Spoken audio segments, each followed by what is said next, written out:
कार्तिक का महीना चल रहा है दोस्तों।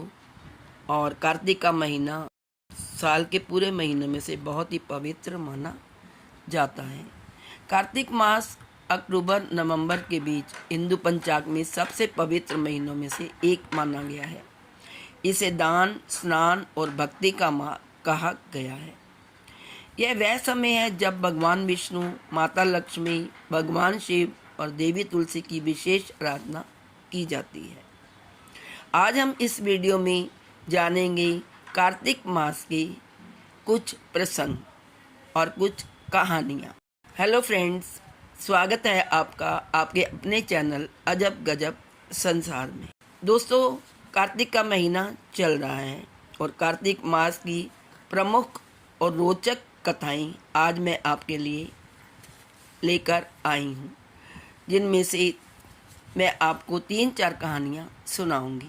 कार्तिक का महीना बहुत ही पवित्र माना जाता है। इसमें लोग दान, स्नान, लक्ष्मी, विष्णु जी की पूजा और देवी तुलसी की आराधना करते हैं। रोज़ मंदिर जाते हैं, भगवान की पूजा करते हैं, उनसे अपनी मनोकामना पूरी करवाते हैं और दिन रात पूजन करते हैं। कार्तिक के महीने में लोग गंगा स्नान को बहुत पवित्र मानते हैं और कार्तिक के महीने में अपने घर में संध्या के समय एक दिया जरूर जलाना चाहिए, जो कि बहुत शुभ माना जाता है। अपने घर की दहलीज पर शाम को दिया जलाने से घर में सुख, समृद्धि, शांति और माँ लक्ष्मी का निवास होता है। तो कार्तिक की प्रमुख और रोचक कहानियों में से सबसे पहली जो कहानी है वो है तुलसी और शालिग्राम विवाह की कथा। एक समय असुर राजा जालंधर की पत्नी वृंदा, जिसका नाम तुलसी था, बहुत पतिव्रता थी। उसकी पतिव्रता के बल से देवता उसे जीत नहीं पा रहे थे। भगवान विष्णु ने जालंधर का वध करने के लिए जालंधर का रूप धारण कर वृंदा की परीक्षा ली। जब उसे पता चला कि उसके पतिव्रता धर्म में भंग हुआ, उसने विष्णु को शाप दे दिया। हे विष्णु, तुमने मेरे पतिव्रत धर्म को तोड़ा है, अतः तुम्हें पत्थर बनना पड़ेगा। तब ये भगवान विष्णु ने शालिग्राम रूप धारण किया। वृंदा ने तप करके तुलसी पौधे के रूप में जन्म लिया और भगवान विष्णु ने कहा, हे तुलसी, आपसे तुम्हारा विवाह मुझसे ही होगा और जो भी तुलसी दल से मेरी पूजा करेगा उसे अक्षय पुण्य की प्राप्ति होगी। इसलिए कार्तिक शुक्ल एकादशी, देवउठनी एकादशी को तुलसी विवाह किया जाता है। दूसरी जो कहानी है दोस्तों, वो है कार्तिक स्नान का महत्व, जिसमें सत्यवान और सावित्री की कथा बताई जाती है।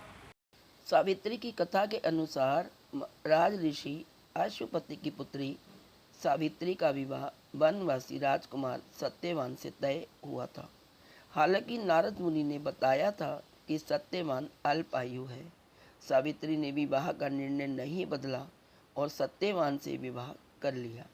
जब सत्यवान की मृत्यु का दिन आया तो सावित्री उनके साथ वन में गई और जब सत्यवान की मृत्यु हो गई तो उन्होंने यमराज का पीछा किया। सावित्री के त्याग और समर्पण से प्रसन्न होकर यमराज ने उसे 3 वरदान दिए, जिससे सत्यवान को जीवन दान मिला। वे 3 वरदान थे। सावित्री ने पहले वरदान में अपने ससुर की आंखों की रोशनी और खोया हुआ राज्य मांगा। दूसरे वरदान में उन्होंने अपने लिए 100 पुत्रों की कामना की और तीसरे वरदान में उन्होंने सत्यवान को भी पुत्र देने का वरदान मांगा, जिससे यमराज ने यह समझा कि सावित्री अपने पति के बिना नहीं रह सकी। यमराज ने सावित्री की बुद्धि और भक्ति से प्रसन्न होकर सत्यवान को जीवन दान दिया और उनके माता पिता को उनकी दृष्टि और राज्य लौटा दिया।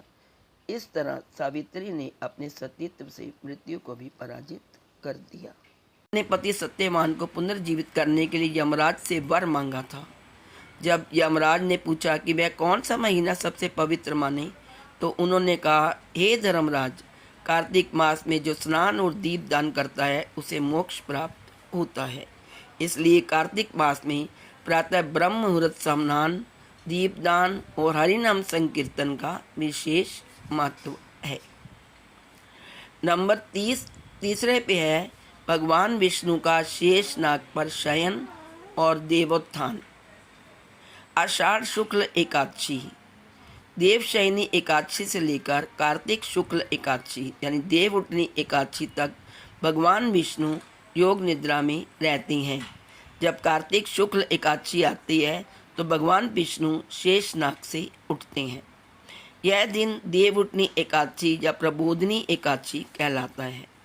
उसी दिन से विवाह, मांगलिक कार्य और धार्मिक कार्य फिर से शुरू हो जाते हैं। जो चौथा है वो है कार्तिक पूर्णिमा यानी कि त्रिपुरासुर वध की कथा। 3 राक्षस थे, तर्काक्ष, मकराक्ष और विद्युन्माली, जिन्हें सामूहिक रूप से त्रिपुरासुर कहा गया। उन्होंने 3 नगर बना लिए, एक स्वर्ग में, एक आकाश में और एक पृथ्वी पर। इन तीनों को भगवान शिव ने कार्तिक पूर्णिमा के दिन अपने पिनाक धनुष से एक ही बाण में नष्ट कर दिया। इसलिए इस दिन को त्रिपुरारी पूर्णिमा और देव दीपावली भी कहा जाता है। इस दिन गंगा तट पर दीपदान करने से समस्त पाप नष्ट हो जाते हैं। 5वीं जो कथा है वो है सतयुग प्रारंभ की कथा यानी अक्षय नवमी। कहते हैं कि अक्षय नवमी के दिन ही सतयुग का प्रारंभ हुआ था। इस दिन जो भी व्यक्ति स्नान, दान, वृक्ष पूजा, खासकर आंवले की वृक्ष की पूजा कराता है उससे इसके कर्म अक्षय यानी अविनाशी हो जाते हैं। इसी कारण से इसे सतयुग आदि तिथि भी कहा जाता है। नंबर 6, दान और दीपदान का महत्व। कार्तिक दीपदान कथा। एक बार राजा नृग ने अनजाने में किसी ब्राह्मण की गाय दान कर दी। उस पाप के कारण उन्हें अगले जन्म में गिरगिट बनना पड़ा। भगवान कृष्ण ने उन्हें मुक्ति दी और कहा, कार्तिक मास में जो दीपदान करता है वह नरक से छूट जाता है। इसलिए कार्तिक मास में दीपदान का विशेष महत्व बताया गया है। तो दोस्तों, ये थे 6 मुख्य कथाएं, मुख्य प्रसंग जो कि कार्तिक मास में आते हैं और इन्हें त्योहारों के रूप में मनाते हैं। लोग दीपदान करते हैं, देव दिवाली मनाते हैं, अक्षय एकादशी मनाते हैं और कार्तिक पूर्णिमा भी मनाते हैं और देवोत्थान एकादशी भी मनाई जाती है। कार्तिक स्नान तो बहुत ही महत्वपूर्ण है, जिसमें सत्यवान और सावित्री की कथा का वर्णन है और तुलसी और शालिग्राम विवाह की कथा कार्तिक महीने की मुख्य एक घटना है, मुख्य प्रसंग है, जो कि पूरे देश में बड़ी धूमधाम से मनाया जाता है। तो आपने जाना कि हिंदू पंचांग में कार्तिक मास का बहुत बड़ा महत्व है।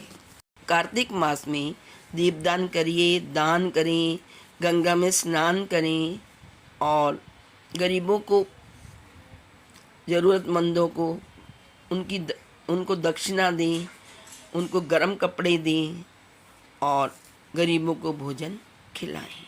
तो आप सबको कार्तिक मास में आने वाले सभी पर्वों की हार्दिक शुभकामनाएं। यदि आपको मेरी वीडियो अच्छी लगी हो तो प्लीज़ इसे लाइक करिए, शेयर करिए, चैनल को सब्सक्राइब करना ना भूलें।